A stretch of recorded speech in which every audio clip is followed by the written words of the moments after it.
Bon, bonjour à tous et à toutes. Je m'appelle Miranda Nedel.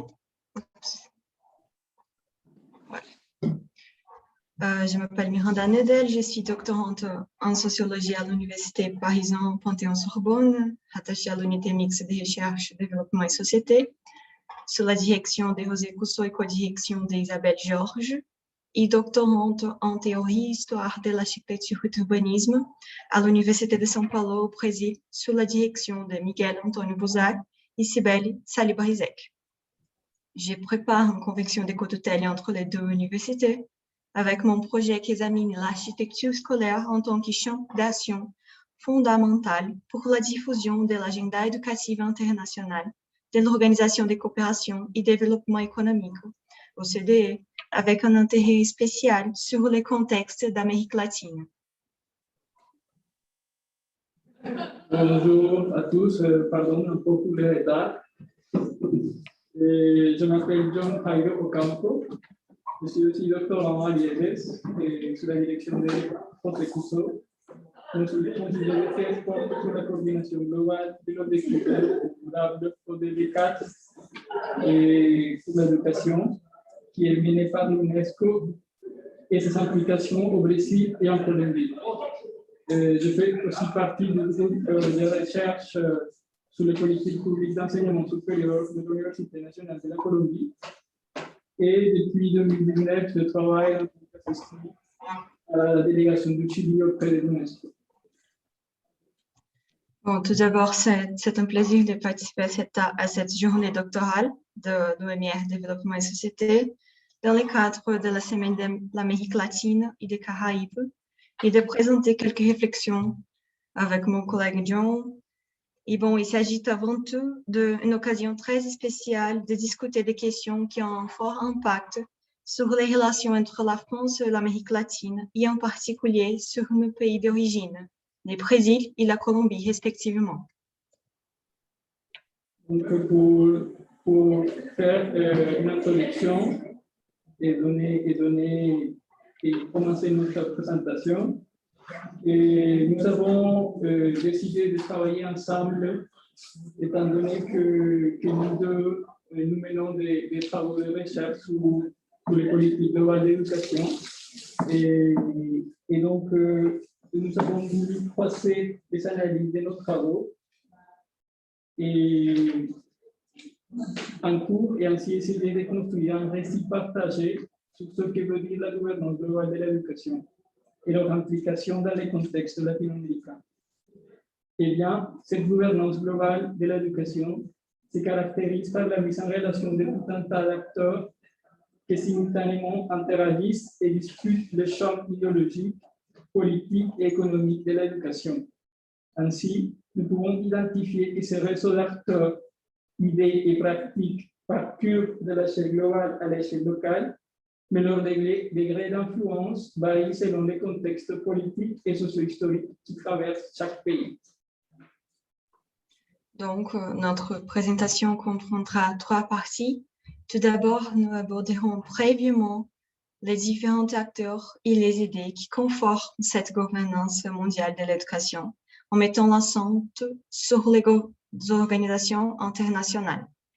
Deuxièmement, nous discuterons de l'impact des politiques éducatives mondiales, notamment celles de l'OCDE, mais aussi de l'UNESCO en Amérique latine, et soulignerons les cas spécifiques du Brésil et de la Colombie. Dans un troisième temps, nous aborderons quelques réflexions finales en guise de conclusion de cette intervention. Donc, nous commençons la première partie avec les organisations internationales. Et donc, nous avons identifié au moins 5 organisations qui agissent à l'échelle globale et que nous décrivons par ordre d'apparition, en tenant compte, bien entendu, de leurs différences substantielles en termes d'objectifs, d'organisation et de modes de fonctionnement. Donc, ces 5 organisations que nous identifions, ce sont l'UNESCO, qui a été créée en 1946, la Banque mondiale en 1948, la OCDE 1960, Partenariat mondial de l'éducation 2012 et Education Cannot Wait Donc, nous ne pouvons pas expliquer chacune de cette organisation parce qu'on n'aura pas le temps de tout développer, mais nous serons aussi ouverts à donner plus de détails sur ces organisations si besoin. Ensuite, nous avons observé que ces organisations internationales coopèrent et se font concurrence pour exercer une certaine influence dans les politiques nationales en utilisant différentes techniques pour y parvenir. Cette concurrence se doit refléter aussi bien dans la recherche de fonds pour financer leurs programmes et projets que dans le champ biologique, notamment concernant la conception du rôle de l'éducation dans le développement international.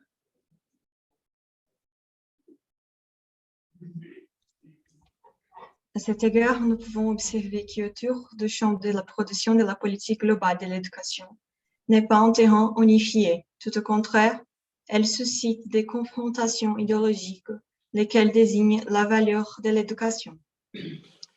Cependant, au regard des notions clés que ces institutions mobilisent, elles semblent souvent partager les mêmes postulats en matière de l'éducation et des formations. Leur fréquent recours aux concepts comme logique des compétences, formation tout au long de la vie, ou les nouvelles technologies de l'information et de la communication l'attestent. Toutes ces notions sont reprises par les États d'une façon ou d'une autre dans l'adoption de leurs politiques publiques sur l'éducation. Cependant, bien que les organisations internationales comme l'OCDE ou l'UNESCO, à différence de la Banque mondiale, n'utilisent pas des instruments contraints pour l'adoption des politiques publiques à l'échelle nationale, elles agissent à travers des mécanismes souples qui peuvent être interprétés comme des instruments non obligatoires. Oui. Donc, si on descend à une échelle méso, nous observons que de plus en plus des organisations venant de la société civile se positionnent autour de cette gouvernance, la plupart des cas pour servir de relais aux agences internationales et au gouvernement en menant des projets concrets qui visent à atteindre les citoyens. En effet, tel que souligné par la professeure Nora Plus, la société civile, dans une perspective néolibérale, ne s'oppose pas au système de domination, mais elle entretient des relations avec les institutions qui comprennent les pouvoirs politiques et économiques. Et c'est précisément dans ce sens que nous voudrions attirer l'attention sur la montée des mouvements, entre guillemets, sociaux d'origine privée, qui mobilisent des ressources pour soutenir les transformations éducatives en cours, influencées par les concepts élaborés par les organisations internationales, mais aussi par des acteurs du monde privé, soumis aux exigences de subjectivation des futurs travailleurs dans les marchés de travail flexibles contemporains. D'autre part, nous observons que dans la société civile apparaissent des acteurs moins visibles, mais aussi déterminants à l'intégration au pas des politiques d'éducation à portée globale. Il s'agit des mouvements sociaux. Ceux-ci sont des structures flexibles qui s'articulent pour reivindiquer certains droits et causes communes à travers des actions collectives qui mettent en question la justice du système en cours, social en cours, à travers la politisation de l'espace public. Dans ce contexte, nous aimerions vous présenter deux cas d'études qui correspondent à cette interrelation globale locale des politiques d'éducation, en particulier au Brésil et en Colombie. Et bon, dans cette deuxième partie de la présentation, nous souhaitons aborder l'influence et l'action croissante des organisations internationales en Amérique latine, notamment l'OCDE, mais aussi l'UNESCO, et aborder la relation de ces organisations avec d'autres acteurs des mouvements sociaux et du secteur privé dans l'élaboration de la politique d'éducation dans les deux pays. En ce qui concerne la première, l'OCDE, il faut souligner les stratégies d'engagement élargie de l'OCDE depuis 2006, car elle s'est rapprochée des économies émergentes en favorisant l'adhésion des nouveaux membres et en élargissant les relations avec les pays non membres, comme la démontre le chercheur brésilien Rodrigo Godinho. Actuellement, l'OCDE compte 4 pays membres latino-américains: le Mexique, le Chili, la Colombie et Costa Rica. Comme le montre cette carte, les préside en tant que partenaire clair un programme de coopération avec le Pérou et un programme d'action sur mesure en Argentine, en plus de 14 pays de la région qui participent au Centre de développement de l'OCDE. En ce qui concerne spécifiquement leur politique éducative, nous soulignons que 15 des 20 pays d'Amérique latine participent à au moins un programme ou une évaluation éducative de l'OCDE, dont 11 ont participé à PISA 2018. En outre, il convient de noter qu'au Chili, en Colombie et en Uruguay, l'OCDE a influencé la promotion des révisions des politiques nationales de l'éducation et d'enseignement professionnel. L'agenda du programme LAC montre également la participation accrue de l'Amérique latine au domaine du travail de l'OCDE en matière d'éducation et de compétences. Cette action de l'organisation dans la région est justifiée par le diagnostic du faible niveau de compétences des travailleurs dans ce contexte, visant son amélioration et sa, je cite, pertinence par rapport aux exigences des marchés de travail actuels et futurs. Fin de citation. Il est également important de souligner comment la pandémie a approfondi les débats sur l'éthique dans l'éducation. Dans ce sens, il faut noter les webinaires promus par l'OCDE qui, en 2020, ont traité de l'exemplarité des systèmes d'enseignement à distance en adaptation à la pandémie au Brésil, plus spécifiquement dans l'État de São Paulo, au Chili, au Mexique et en Colombie. Et maintenant, on va voir la présence de l'UNESCO avec John. Oui, donc à propos de l'UNESCO et son influence dans la région latino-américaine, nous pouvons observer aussi que cette organisation a un réseau vaste de bureaux et partout dans le monde et en Amérique latine. Ils comptent avec 3 instituts d'éducation. Donc, un en Argentine, c'est l'Institut de planification de l'éducation. L'autre au Venezuela, qui c'est l'Institut de l'enseignement supérieur, Institut international sur l'enseignement supérieur, et l'autre qui c'est le bureau régional de l'Amérique latine, qui c'est à Santiago. Et en plus, la UNESCO a 2 commissions nationales dans chaque pays. Donc, c'est les relais ils sont institutionnels entre les États et l'organisation. Et aussi, ils ont un réseau important avec les universités, avec les chefs UNESCO et les réseaux UNITWIN. Donc, nous pouvons voir que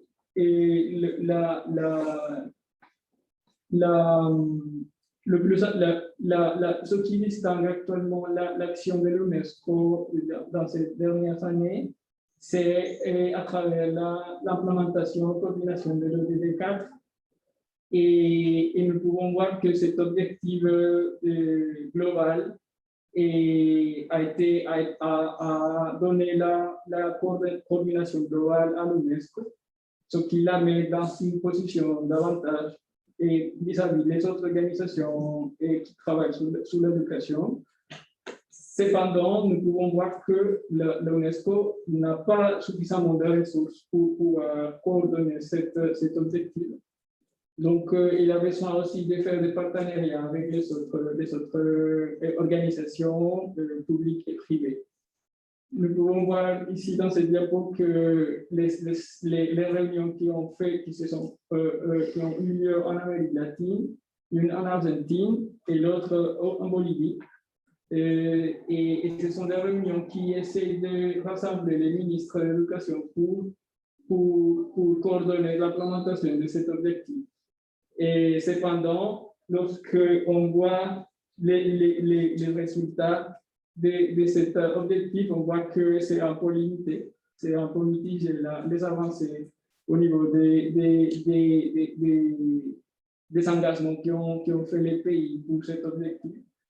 Et donc, normalement, vu cette situation, ce sont des états-membres qui se trouvent dans l'organisation pour avoir quelques légitimités vis-à-vis des États et pour coordonner cet objectif. Donc, actuellement, l'année dernière, ils ont organisé une autre réunion des ministres mondiaux et ils ont décidé de changer, de réviser les priorités de l'UNESCO vis-à-vis de l'éducation.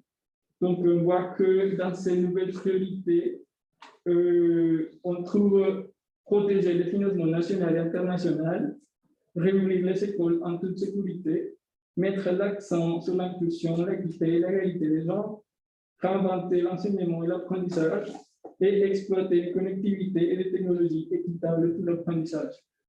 Ces nouvelles priorités, ces nouvelles 5 priorités, ils sont adoptés, ils sont dans une déclaration qui était faite à la réunion extraordinaire de l'éducation en 2020, mais que nous ne savons pas exactement s'ils vont remplacer les le DD4. Parce que normalement, le DD4 il continue jusqu'à 2030, mais vu les contextes de pandémie, l'organisation a décidé de regarder ses propres objectifs et essayer de le rendre beaucoup plus faisable. Et donc, c'est pour ça qu'on voit que ces objectifs sont un petit peu plus généraux. C'est pas les mêmes critères qu'on avait dans le DD4, mais tous les deux vont continuer, tous les deux agendas vont continuer. Mais ça donne la légitimité à l'UNESCO, l'autorité à l'UNESCO pour continuer, pour montrer les résultats, notamment sur ces nouvelles priorités. Et donc, oui. Tu peux suivre, Ilan. Bon, nous allons maintenant aborder des exemples spécifiques de l'influence d'une organisation comme l'OCDE dans les politiques publiques d'éducation en Brésil et en Colombie. Les premiers cas tracent l'influence des concepts clés de ces organisations dans les socles communs curriculaires brésiliens et l'approximation de l'OCDE avec l'Université de São Paulo, ce qui nous permet de discuter les rôles de la recherche par rapport à l'action de différents acteurs de la politique éducationnelle au Brésil. Et le deuxième exemple pour tracer une étude menée par l'OCDE sur le système d'enseignement supérieur en Colombie en 2012, dans le contexte de la réforme à la loi de l'éducation, présentée en 2011 par le gouvernement de Juan Manuel Santos, qui a déclenché un mouvement étudiant qui a réussi le retrait de cette réforme. Bon, dans le contexte brésilien, en 2016, l'OCDE Center on Financial Education and Literacy in Latin America and the Caribbean a été créé à Rio de Janeiro. Et en 2017, le ministère de l'Éducation a engagé l'OCDE pour réaliser une analyse du Système national d'évaluation de l'enseignement supérieur, SNAIS, qui a donné lieu au rapport Rethinking Quality Assurance for Higher Education Brazil, action qui réitère la légitimité internationale de l'OCDE à la promotion et à l'évaluation des politiques éducatives dans le pays. En outre, il est souligné l'adoption de concepts de compétences largement diffusés par les biais de PISA dans les bases nationales communes curriculaires, socle curriculaire national commun, BNCC, en référence explicite à l'OCDE et à l'UNESCO. Toujours dans la logique des compétences énoncées dans les BNCC, j'attire l'attention sur les compétences sociales et émotionnelles, car elles ont créé une nouvelle demande de produits qui a été exploitée par le secteur privé, porteur de solutions et de matières pédagogiques permettant cet apprentissage socio-émotionnel, comme le démontre de manière critique le chercheur brésilien Rodrigo Ratier. Par ailleurs, les avancées dans le processus d'admission en tant que membre de l'OCDE, le Brésil a déjà adhéré à 99 des 250 instruments requis et l'accord pour créer un bureau de l'OCDE sur le territoire national sont symptomatiques de rapprochement avec les pays, non discutés publiquement. En ce qui concerne l'objectif de cette table, de débattre des mouvements sociaux contemporains en Amérique latine et de la place de la recherche, je voudrais souligner l'annonce récente d'un rapprochement formel entre l'OCDE et l'Université de São Paulo, évaluée comme la meilleure université de l'Amérique latine. Donc, les perspectives de cette annonce de rapprochement ont été énoncées très clairement lors de la conférence donnée le 6 mai par l'ancien secrétaire général de l'organisation, Angel Correia, qui deviendra, dans les courants de cette année, chercheur à l'Institut d'études avancées de l'Université de São Paulo. La justification de la formalisation de cette relation, basée sur l'accès facilité aux méthodologies et aux ressources de l'OCDE et la promotion des échanges entre les spécialistes de l'OCDE et les membres de la communauté de l'USP, ratifie les rôles croissants de l'OCDE au Brésil et en Amérique latine, également dans l'enseignement supérieur. On observe ainsi, dans le cas de l'USP, le double rôle joué par l'université, d'une part l'ouverture institutionnelle pour l'OCDE et d'autre part d'être bastion de la recherche critique à propos de l'organisation internationale. Je souligne à cet égard, à titre d'exemple, l'importance des recherches menées à l'USP, utilisées dans la campagne nationale pour le droit à l'éducation, campagne nationale pour le droit à l'éducation, qui se bat depuis 20 ans pour que l'éducation soit considérée comme un droit et pour obtenir les fonds publics nécessaires à l'éducation souhaitée, en demandant la mise en œuvre de l'outil de calcul du coût initial élève-qualité, CAQUI, que je montre dans cette diapo. Daniel Cara, coordinateur de cette campagne, a d'ailleurs été étudiant et est actuellement professeur de l'Université de São Paulo et est un des chercheurs engagés contre la politique éducative, centrée sur la gestion et l'efficacité du faible investissement réalisé, sur l'argument qu'il est possible de faire plus avec moins. Citant les performances de plusieurs mouvements, instituts et fondations d'entreprises actives dans les lobbies éducatifs, ayant comme un des objectifs l'amélioration des résultats brésiliens dans le classement international des PISA de l'OCDE. L'auteur identifie dans la logique des compétences diffusées par les organisations internationales un moyen d'opérer la réforme de l'éducation par le biais des partenariats avec des acteurs privés qui fournissent des solutions éducatives, ce qui modifie profondément les relations pédagogiques, comme en témoigne cette citation dans cette diapo. Bon, à titre d'exemple de ces institutions privées influentes dans l'éducation des politiques éducatives brésiliennes, fortement liées aux recommandations des organisations internationales, je mentionne les Tous pour l'éducation et les mouvements de la base, qui ont dans leur base de soutien et de financement des banques, ainsi que de nombreux instituts et fondations d'origine privée. Maintenant, John présentera le cas de la Colombie. D'accord.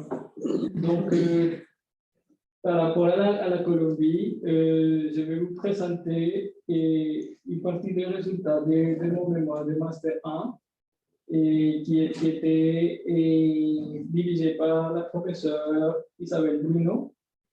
Et c'était sur l'enseignement supérieur en Colombie, vu par la OCDE et la Banque mondiale.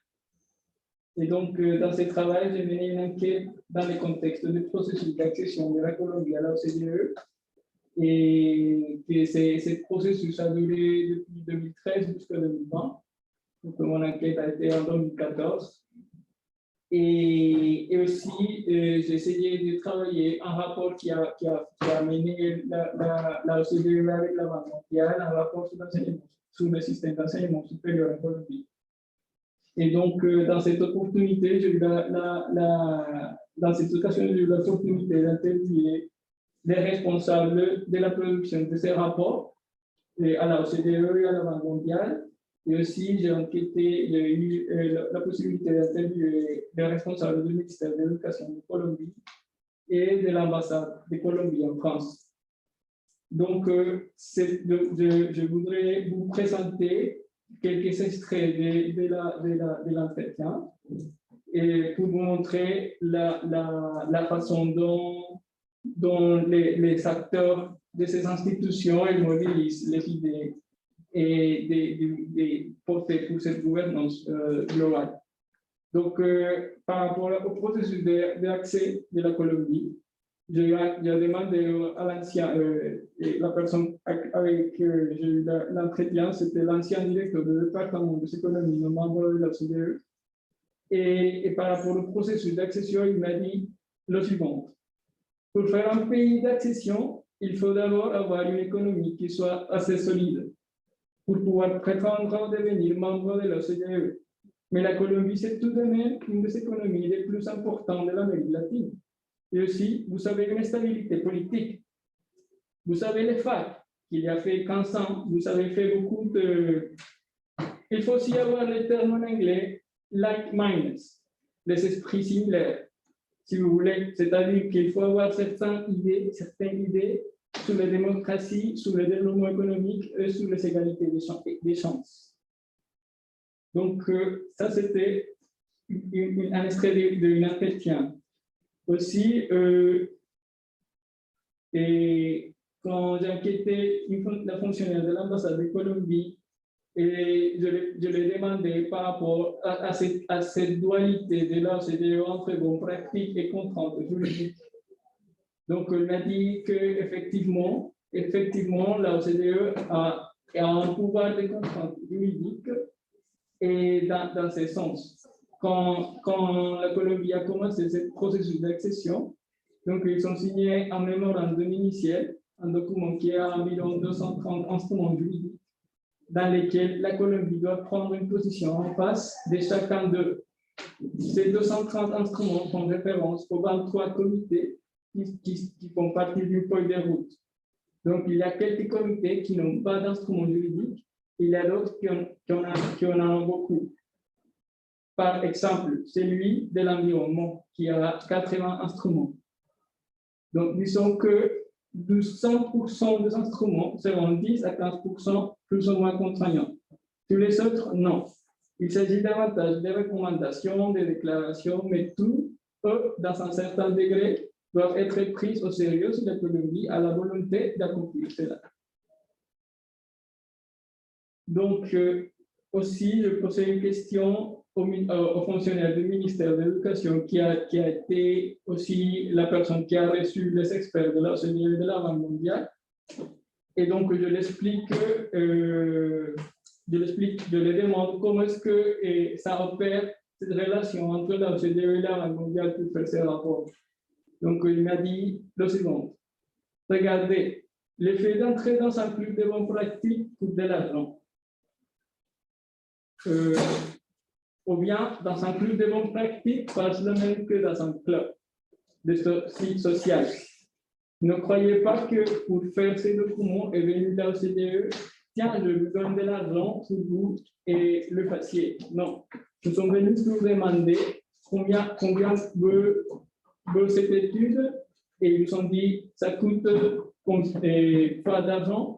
Et dans cette logique, nous avons demandé à la Banque mondiale dans ce moment-là, si vous voulez nous appuyer dans quelque chose, appuyez-nous sur cela. Mettez-nous un groupe d'experts aussi de la Banque mondiale pour que cela nous coûte moins d'argent. Et c'est le rôle de la Banque mondiale que le rôle de la Banque mondiale a fini par jouer. Donc, il faut aussi dire que pour le gouvernement de la Colombie a payé environ 250 000 dollars pour la production de ce rapport. Et que ce rapport a été fait dans 2 semaines. Donc, l'enquête,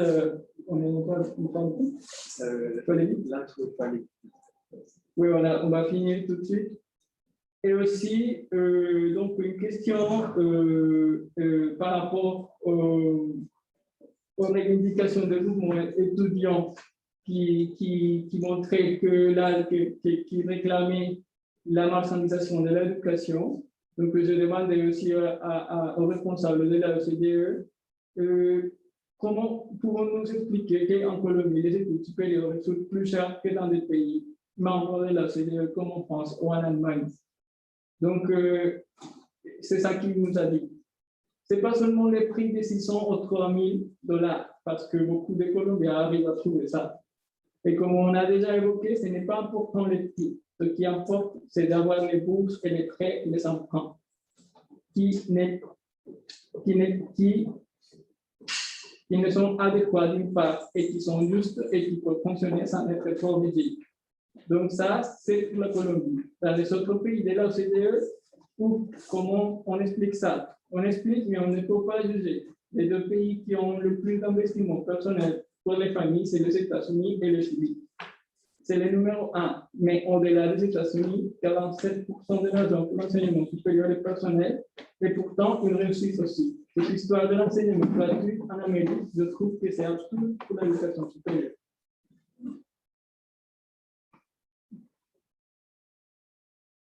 Donc, pour donner les remarques finales sur notre présentation, nous aimerions dire que nous avons remarqué que, d'une part, la gouvernance mondiale de l'éducation actuelle se dirige vers une modernisation décidée autour des politiques d'éducation.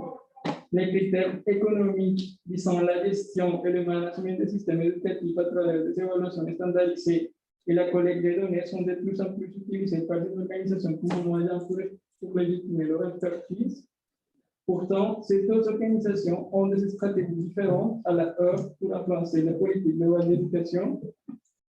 D'une part, l'UNESCO offre une fenêtre internationale de champ multilatéral indiscutable et essaie en principe de garantir le respect de la diversité culturelle et la souveraineté des États en matière de politique d'éducation. D'autre part, des organisations avec une majeure autonomie de décision comme la OCDE et la Banque mondiale et mobilisent de manière directe une vision instrumentale de l'éducation à travers des notions comme le capital humain ou l'économie de la connaissance, mais aussi la croissance des technologies digitales dans l'éducation.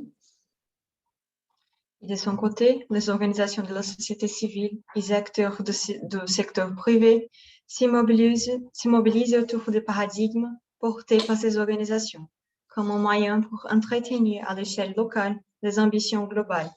Les mouvements sociaux étant moins visibles et absents lors des négociations et de la prise de décision sur les politiques d'éducation, portent une critique plus active à l'homogénéisation et marchandisation de l'éducation. Des pays comme le Brésil ou la Colombie n'échappent pas à l'influence de ces organisations. En outre, les deux pays ainsi que d'autres en Amérique latine expriment le souhait de s'intégrer à ces initiatives, notamment quand il s'agit de formules prétendument pour gérer des systèmes éducatifs qui correspondent aux critères d'efficience. Par rapport à l'OCDE, le chercheur brésilien Davi Chaves considère qu'elle fonctionne comme une espèce de ministre de l'éducation mondiale. Les gouvernements devraient constituer ou renforcer leur propre centre de recherche en politique éducative et même explorer l'option de créer un organisme de cette espèce au niveau régional.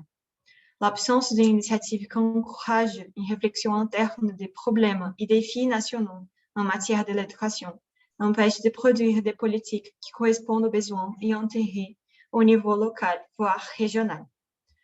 Donc, voici notre liste de références.